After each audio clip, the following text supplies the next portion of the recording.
Itipiso Bhagava Araham Samma Sambuddho Ijjacharana Sampanno Sugato Lokavido Anuttaro Purisadhamma Sarati Satta Deva Manussaram Buddho Bhagavati Itipiso Bhagava Araham Samma Sambuddho Ijjacharana Sampanno Sugato Lokavido Anuttaro Purisadhamma Sarati Satta Deva Manussaram Buddho Bhagavati Itipiso Bhagava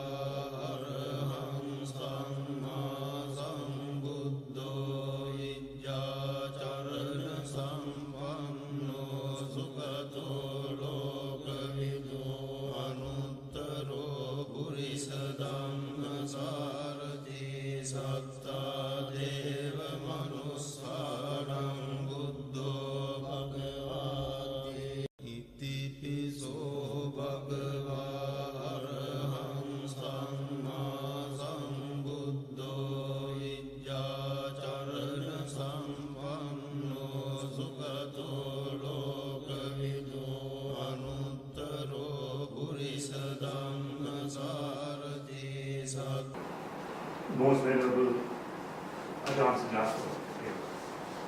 On behalf of us all gathered here today, I'd like to express our heartfelt thanks to you for having accepted our invitation and to have made the journey to be with us today. Thank you very much.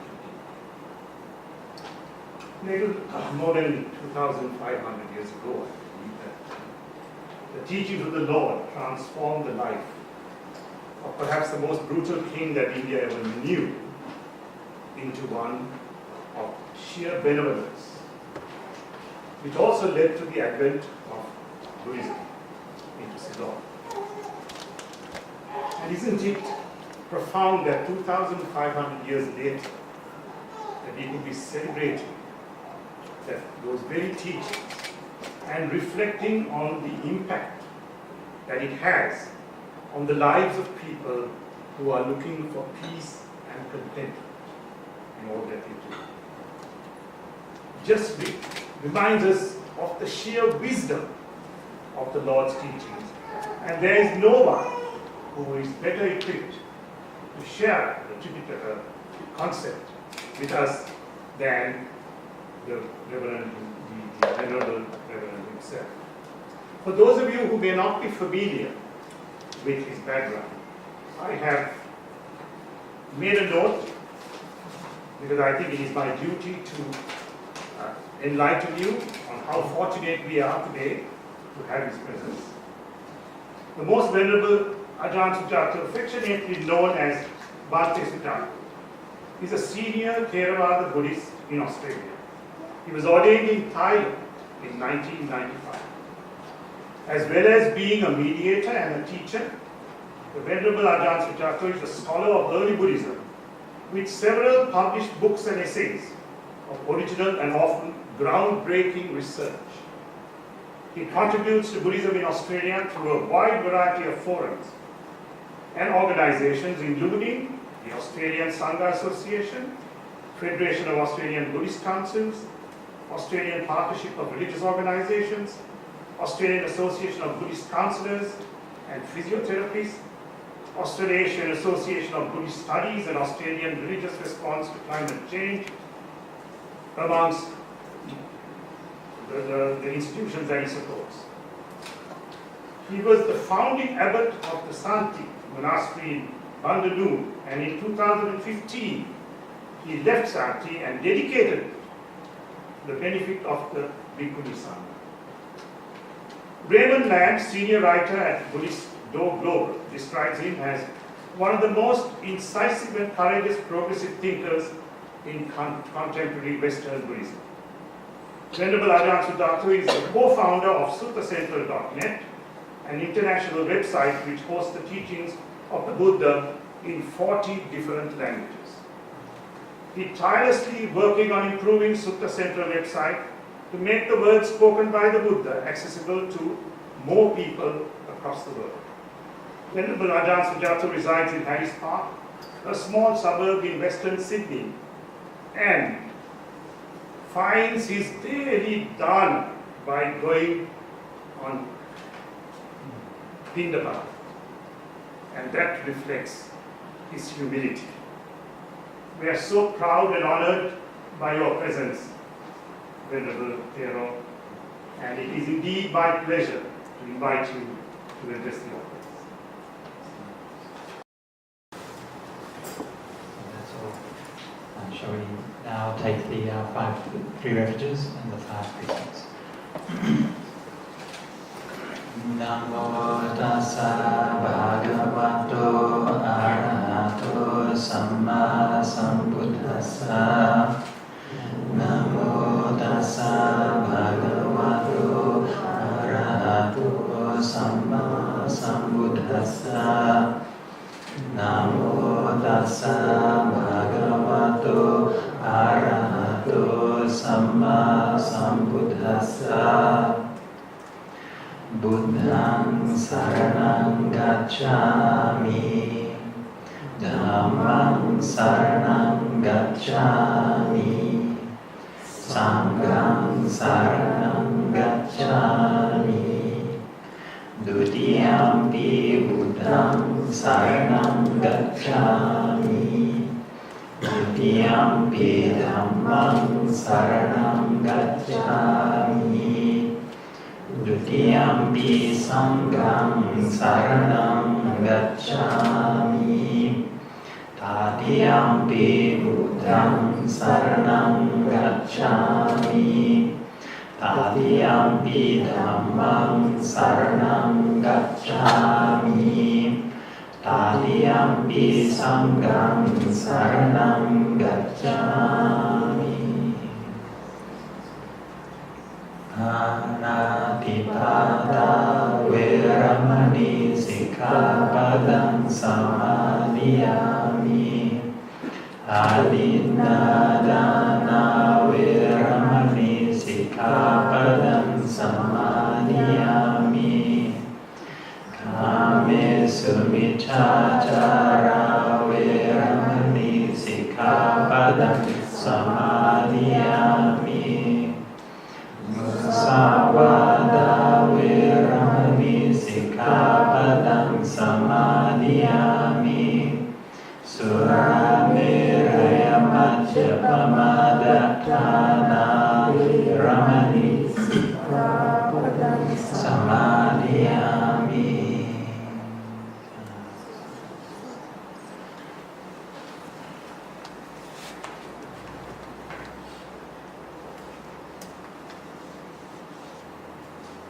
Thank you so much to all of you for being here on this wonderful and auspicious day.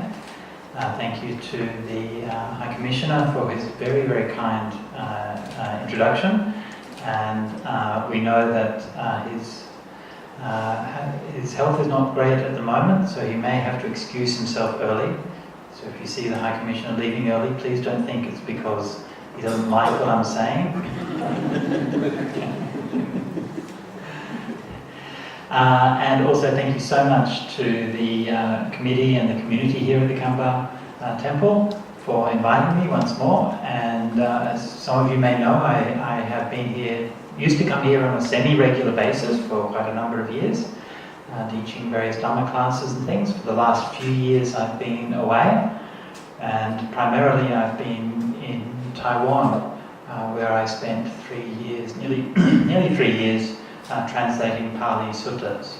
So I had the very great fortune to have some supporters who were willing to put me up. And I stayed on a little island called Chimay, which is just off the coast of Kaohsiung in southern Taiwan.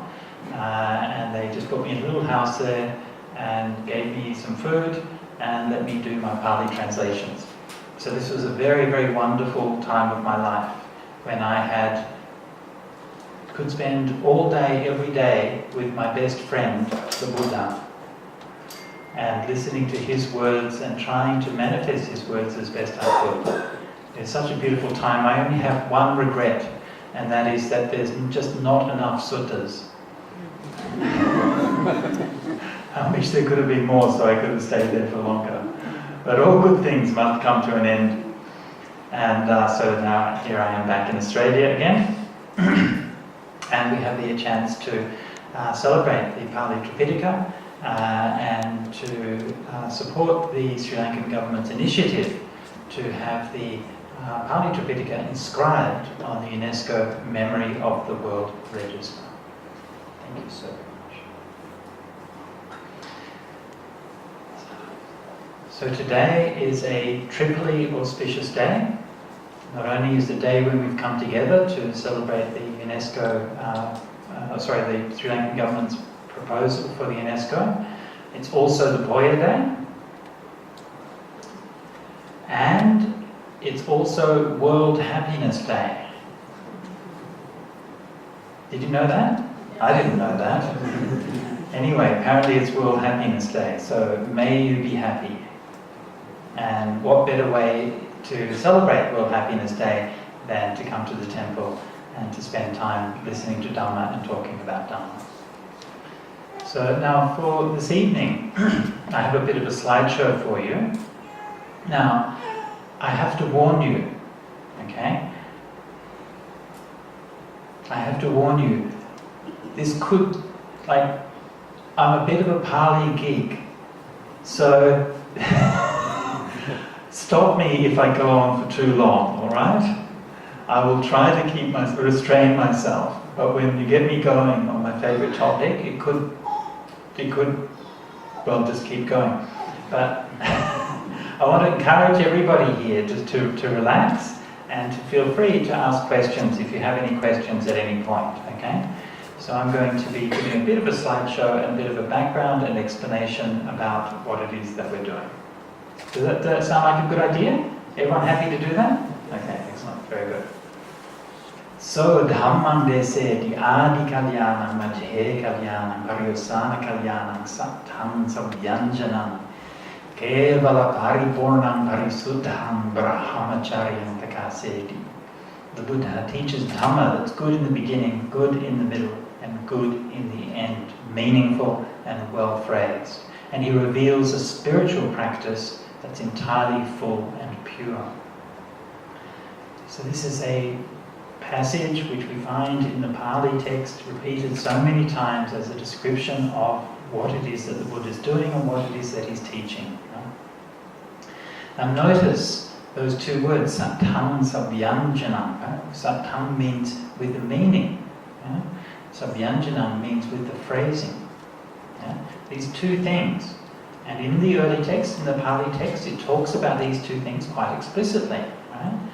And it says that the texts have a meaning, right? What's the point of the text? And they also have a phrasing. What's the wording of the text, right? What's the actual words and letters? Now, obviously, the Buddha said we should try to get both right? The meaning and the wording are both important. But of course, the meaning is more important, right? But still, we should do our very best to keep the phrasing correct as well. And so this is something which the Buddhist tradition has always taken to heart, that part of our duty as Buddhists is to preserve both the meaning of the texts in terms of how we live our life, and also to protect the phrasing of the texts. Because it's through protecting the phrasing, that is the literal wording of the texts, this is how we can sustain the Dhamma and pass it down to future generations. Both of those things are important. Why? Because it's the spiritual practice. It reveals that life that's entirely full and pure. This is why we do this. Now, a little bit of background on the UNESCO Memory of the World Register. I'm by no means an expert, so this is just what I've uncovered in a little bit of research. It was established in 1992 It currently contains 429 items. You can look it up on the web. They have listed all the items on the UNESCO website, and you can see what's there. Interesting statistic, 52% of the items from Europe and the US, and only 22% from the Asia Pacific. Do you think that sounds right? Do you think Europe and the US is twice as important as the Asia Pacific? Well, maybe you're biased, okay? But anyway, I think as with so many things, right, then there's a bias in the way that this is registered, and so there should be more representation from the Asian region. Now, there are already some Buddhist scriptures on the register. Okay, so the Sri Lankan government's proposal is not the first Buddhist scripture, and I'll just briefly run through what is already there. So from Myanmar, they have the Kutador inscription shrines. Now what this is a set of the Pali Thripitaka, which has been inscribed on stone slabs, on marble slabs, in Myanmar, in Burmese script. Okay, so the writing is Burmese, but the language is Pali. So it's basically the same as the Pali Thripitaka in Sri Lanka. It's just written in Burmese characters, that's all. And this is a particular project which was undertaken in the 19th century, late 19th century, by the then King of Burma, and it was associated with the edition of the Pali Canon, which is known as the Fifth Council. Okay, so some of you may be familiar, especially with the Sixth Council edition, which was in the 1950s, and the Fifth Council was the precursor to this. So the Kutador inscription shrines were nominated to UNESCO sometime, some years ago. Currently, there is a team led by Mark Allen of Sydney Uni to preserve those slabs and to create a digital edition and hopefully a printed edition based on the text of those slabs. And what Mark and the other academics from the Australian universities did was that they went to Burma and they worked together with the local people and with the local monks to set up this project. And they found that, and this is an important thing to remember, they found that even though this had been registered as a UNESCO Memory of the World, actually it didn't mean anything. The stone slabs were derelict, the site was derelict, there was graffiti in places, there was rubbish all over the place, right? So they started the project to clean everything up, repair, revitalise the place, okay? So this is something which is important to remember. Merely proposing it to the UNESCO Register is not enough. That's just a start. That gives recognition and prestige, right? It doesn't give any money, right? It doesn't actually mean that somehow magically the Tripitaka is going to be preserved, right? It's a way of recognising the importance of it, which can then facilitate the actual work which needs to be done. From India, a number of Buddhist texts, the Gilgit manuscripts, which are a extremely important trove of Sanskrit manuscripts which were discovered, I think, in the early 20th century in northern India. Northern Indian cultural region anyway. They're actually in outside of India today, but they're preserved in India. And it's from the Gilgit manuscripts that we have many of the Sanskrit texts that we have today. So these are an extremely important trove of ancient manuscripts. They also have these other two texts on there. I don't really know why they're on there. It seems a bit random to me, but anyway, that's what they have.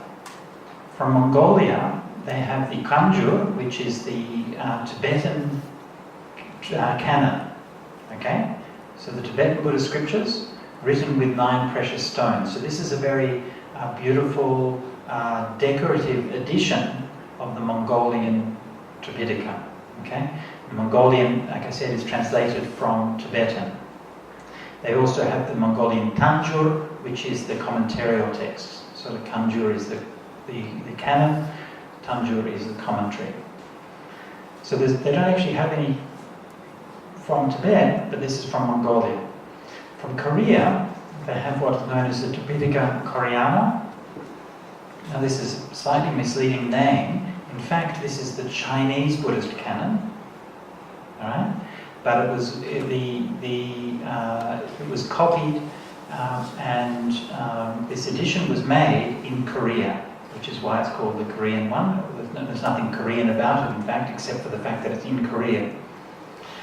This was made in the 13th century and is one of the world's great cultural artifacts. The Korean king at the time spent a huge amount of time and effort, and must have been money, to create wooden slabs and to inscribe on these wooden slabs the whole of the Chinese Thripitaka. Now you know how complicated Chinese writing is, right? And you know how complicated Buddhist scriptures are. Well, so far there's no mistakes been found in these, right? That's how careful the work they were. They spent, I think, 10 years curing the wooden slabs before they wrote on them. They constructed a special building to house them in them, to keep them under atmospheric control. That building still exists, and the wooden slabs are still in that building, still in perfect condition. Right? So this really is, so all of our modern editions of Chinese Buddhist texts are taken from this particular edition, this particular set of wooden slabs. And as it happens, what they do is, to copy those wooden slabs, they use pencil, and they put paper over it and do a rubbing with pencil to make a copy of it. And that's been done 3 times. Right? One of those copies is in Canberra, I think in the National Museum in Canberra. So from China, Tibet, Sri Lanka, Vietnam, Japan, Thailand, Cambodia, Laos and Bhutan, there are no Buddhist scriptures in the UNESCO Memory of the World Register, so that's our to-do list. Okay? So the Sri Lankan government has stepped forward to make this initiative to try to rectify this situation. Clearly, the Thripitaka, by any standard, is a valuable item to be included here, and we can see that in the past that the UNESCO register has acknowledged the importance of the Buddhist scriptures, so there's no reason why they shouldn't be including the Pali Thripitaka from Sri Lanka as well.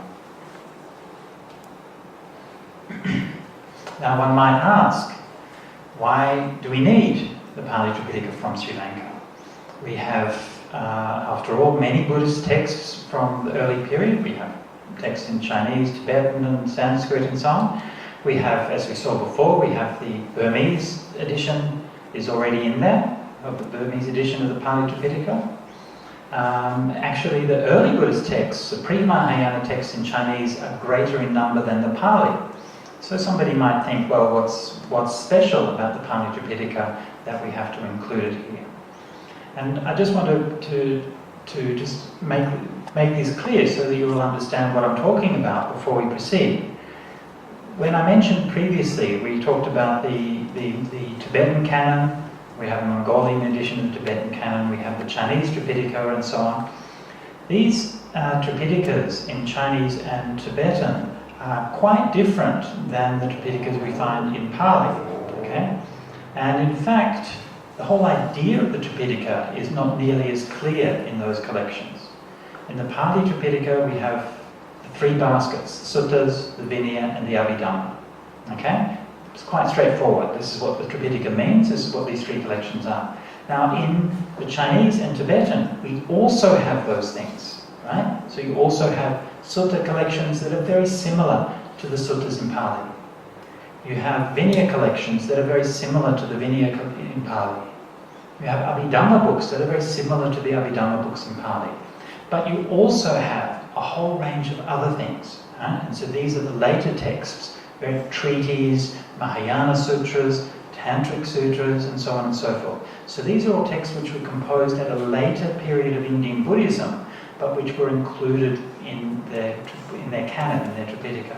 Okay? So they tended to be very all-inclusive. They just took whatever they could and they put it in there. Right? So the kind of thing that it is quite different. But what we're interested here, what my field of interest, is what we call the early Buddhist texts. And what we mean by the early Buddhist texts, essentially, is the Pali Tripitaka and the things that are similar to the Pali Tripitaka. All right? So that means the things in Chinese, Sanskrit or Tibetan, which are similar to what we have in Pali. That's what we mean by the early Buddhist texts. And I will look at that in a bit more detail a little bit later. Okay, and what I want to do now is just go over some of the reasons why I think it's important for UNESCO to register the Pali Tripitaka from Sri Lanka specifically. Okay, so the first one, hopefully this is very obvious, is cultural significance. And Pali Tripitaka is the foundation for religion and culture in Sri Lanka. I think this is fairly obvious, and you know this as well as I do, probably much better. And I'm not an expert on Sri Lankan culture, so I won't spend a lot of time with this, but I think this is obviously an important reason. Secondly, is there's a historical significance to the Sri Lankan version of the Pali Tripitaka. The Pali Tripitaka, as I'm sure you all know, was originally brought to Sri Lanka by Reverend Mahinda, who was King Ashoka's son. When we say it was brought to the island, right, we don't mean that he brought baskets with him. What we mean is that he brought his mind with him. Because at that time, the Tripitaka was an oral text which was maintained in memory. Right? So when the monks came, when Sanghamita came with the Bhikkhuni order, then they brought the scriptures with them in their minds. And later on they were written down, of course, at the Ala Vihara a couple of hundred years later. So that's a particular version of the Buddhist scriptures, which is a little bit different from the versions that you find elsewhere. And again, a little bit later on this evening, I'm going to be looking at these different versions, and I will show you what I mean when I say that they're a bit different one from the other. I'm sorry to interrupt, but Mr. Sound Person, whoever's doing the sound, could you just turn down the volume a little bit? The sound's ringing in here. Thanks so very much. I'll speak a bit closer to the mic if I need to. Okay, is that okay? Can everyone hear me? Yeah. Sorry, it's just starting to ring a bit. Okay. So, where was I? Ah, yes, right. So the Pali Tripitaka at a later date was brought from Sri Lanka to Southeast Asia and later to the rest of the world. Okay. Originally, when Buddhism went through Southeast Asia, it went from India, right, through to modern-day Bangladesh, Burma, Thailand, Indonesia, and so on. And there were probably many, we don't know all that much about Buddhism at that time. I'm now talking about a time from, say, the time of King Ashoka, about 2,000 years ago, through to about 1,000 years ago. And Buddhism was through the area in that time, going through the trade routes, being established in the countries. We don't know that much about it. We know a few things, but not that much about it. But around the 12th century, all of those kinds of Buddhism were displaced, and the Buddhism from Sri Lanka, which today we call Theravada, became the dominant form of Buddhism in the region. And that was all based on the Pali Tripitaka taken from Sri Lanka. Okay, so we have the historical accounts at places like Kalyani Sima in Myanmar of how the kings and the Sangha brought the Tripitaka from Sri Lanka to Myanmar and to Thailand. Now, sociological significance. The Pali Tripitaka is the only early Buddhist scriptural collection for which we have a continuous living tradition. And this is something which is very important and very vital. Right? I mentioned before that the scriptures, the suttas, are found in Chinese and Tibetan and so on. And yes, of course, in those countries we do find a continuous living Buddhist tradition. Right? But there's an important caveat to be made. For the most part, the early texts, the early suttas, were not really emphasized or taught in those traditions. Yeah? So these traditions, which are mainly followers of what they call Mahayana Buddhism, and they mainly emphasize the Mahayana scriptures. They kept, the early Buddhist scriptures were still there, but they weren't really taught. Right? They were more or less just maintained in the collections. until modern times. Actually, in modern day, we see a resurgence of interest in the early scriptures in those countries, but traditionally they were more or less ignored. Okay? Whereas in Sri Lanka, Thailand, Myanmar, and so on, then the suttas and the teachings in the Pali Tripitaka are an active and a vital part of the continuous living tradition from the ancient times until today. And whenever we've seen changes, reforms, shifts in history throughout Sri Lanka, then it always involves the reform, or religious reform always goes together with the social reform. And we've seen this back right, if we look through the Mahavamsa and the Chulavamsa, we see the same thing happened in those days as well. And the same thing we see today with the Sri Lankan government supporting this. This is continuing that tradition. Okay, another important aspect which is significant for the Pali Canon is that the Pali Tripitaka is the only early Buddhist scriptural collection for which we have a complete collection from a single school. Okay? We have a unified collection, so we know, this is what the Theravada school, this is what their scriptures are, this is what it stands for, this is what it means. And all of the other scriptures we have from early Buddhism, we have one from here, one from there, one from there. There were more, traditionally it says that there were more than 18 schools of Buddhism in ancient India. Right? 18 early schools of Buddhism. The Theravada is the only one to survive. All the others have gone. And we have little bits and pieces of their scriptures here and there. Right? But we don't have a complete collection from any one school. So we're not able to say, overall, this is what the scriptural collection is. Linguistic significance. Okay, so Pali Tripitaka is the only early extensive Buddhist scriptural collection preserved in an early Indic dialect. The texts are on the whole clear, consistent, and well edited. Alright? So, what do I mean by this? First of all, obviously when we're talking about the Pali Tripitaka, well, obviously it's in Pali. Right? Pali is an early Indian language. It's closely related to Sanskrit. Pali and Sanskrit and other related languages, of course, are the distant ancestor of modern languages like Sinhala, Hindi, Marathi, and so on. Pali itself is a very specific dialect which we only really find used for Buddhist scriptures. Scholars are not entirely in agreement as to what exactly Pali is. In terms of, did the Buddha himself exactly speak Pali? He certainly spoke something that was very much like Pali. Where exactly does the dialect come from and how was it created? These are somewhat contested problems in scholarship, but there's no doubt that Pali was an early Indic language. And there's also no doubt, just in case you're unclear about this, that there's no real, when we talk about these different languages, actually they're only very, very slightly different from one to the other. And I'll show you examples of this in just a minute. So it's almost like a different accent, really, right? That sometimes, like if you hear even today, you hear the monks from Sri Lanka or from Myanmar will recite Pali and they sound a bit different. When I was in India, it was quite funny because you could hear the Indian monks reciting like a Metta Sutta or something with a Sanskrit accent. Yeah? So they put some R's in there where we don't have R's and things like that. So just a few little details, different phonetic details, but it doesn't really affect the meaning of the word. The texts are on the whole clear, consistent, and well edited.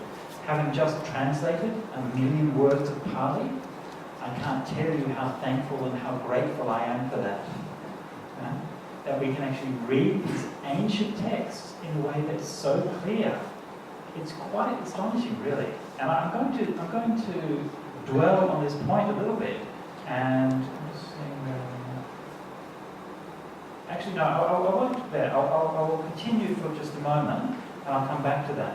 But I just wanted to say that even the other Sanskritic texts and other texts we have, they're often linguistically much more complex and not as consistent and not as easy to understand. Right? That's not to say that there aren't problems with it. Of course there are, right? Any language, there's always problems, right? A politician will give a speech in Parliament yesterday, and everyone in the newspapers is arguing today about exactly what he said, right? That's how language works. So of course there can be disagreements and discussions about the exact meaning of certain passages, but on the whole, they're very clear. And they were designed to be clear. Okay, exegetical significance. The Pali Tripitaka is the only early Buddhist scriptural collection which is accompanied by detailed and systematic commentaries on virtually every text. Okay, and I'm sure that you've heard of the commentaries or the Apikata, and yes, all the Buddhist traditions have a tradition of commentary, but the Pali tradition and the Theravada tradition has a specific way of doing commentaries which is not found in the other schools of Buddhism. Okay, so what we find with the Pali tradition is that it goes through every sutta and explains, at least in theory, every word in every sutta and what it means. Right? Actually, it doesn't really do that because it often refers to earlier texts and things like that. But basically, that's the idea. So you can imagine that, like a tradition of learned teachers and learned elders going through every sutta and writing down explanations for everything they find. Okay? Now, I'm not a fanatical adherent to the commentaries. I'm quite happy to disagree with them from time to time, as the commentaries also are happy to record disagreements among the teachers at the time. And the commentaries are quite happy to say, well, this teacher from this monastery says this means that teacher from that monastery says it means that, right? And they don't feel that, that's okay, that's what it is. Apikata literally means discussion of the meaning. Right? It doesn't mean it's definitively solving every problem, but it does mean that there's a repository of wisdom which clarifies the meaning in countless cases. And these days, it's unfortunate these days that the question of commentaries is sometimes becomes very controversial. Some people insist that everything has to follow the commentaries, and if you disagree with a single point in the commentaries, then you must be wrong. I think that's an extreme position. Other people say the commentaries are rubbish, you shouldn't trust them, it's just a massive delusion and error, throw them out. I also think that's an extreme. Yeah? And no serious Pali scholar is really going to adhere to either of those two extremes. Yeah? There are plenty of cases where, yes, you can point out limitations or less rarely mistakes. The commentaries don't make mistakes very much, but they might, say, explain things in ways that are not so helpful or which omit certain context and so on and so forth. But all of our modern understanding, all of our dictionaries, all of our translations, all of our modern grammars, everything that we do is made possible because of the detailed, specific and accurate information which is found in the commentaries. I mean, seriously, the work of Acharya Buddhaghosa, who compiled the main commentaries, is incredible. He's a phenomenal scholar to be able to assemble all this work and to put it into that kind of form. I can't imagine what it would take to do that. I mean, these days we've got computers and all of these kinds of things, right? What did he have? Some olive leaves and I can't imagine. Anyway, so this is one of the important things. Pedagogical significance, right? So the Pali Tripitaka is and will continue to be the primary basis for learning about early Buddhism, right? So that means that essentially everyone in the world who learns about what the Buddha taught, about what the Buddhist community was like, about what the early history of Buddhism was, all of those people learnt about it through primarily the Pali Tripitaka, and everyone will do for all time. This is our primary source and will always be our primary source for the life of the Buddha, the Buddha's teachings, the Buddhist community, and all of those things. Yes, we also refer to Chinese texts and Tibetan texts and Sanskrit texts, and we refer to archaeological information and to various historical information. If we look further afield, we can also look to the Upanishads and to other contemporary documents from the Brahmanical tradition. We can look to the Jaina texts, and they also offer some information and so on. But our primary source of information is from the Pali Tripitaka. And that is always going to be the same. Just so that you know, because I think a lot of people don't quite realize this, we have virtually no direct archaeological record of the Buddha's life in India. Right? So because you know about all the Buddhist sacred sites and so on, Bodh Gaya and so on, we know about these from later archaeological findings on those sites. the things that actually come from the time of the Buddha himself, we have almost nothing. Right? So that's something that's important to consider. The only thing that we do have, interestingly enough, is we have a few shards of pottery and a few pieces of pottery, which is what they call, the archaeologists call northern black polished ware. And it's a distinctive style of pottery which they had evolved at that time. And what that meant was that, and if you look at those examples of the northern black polished ware,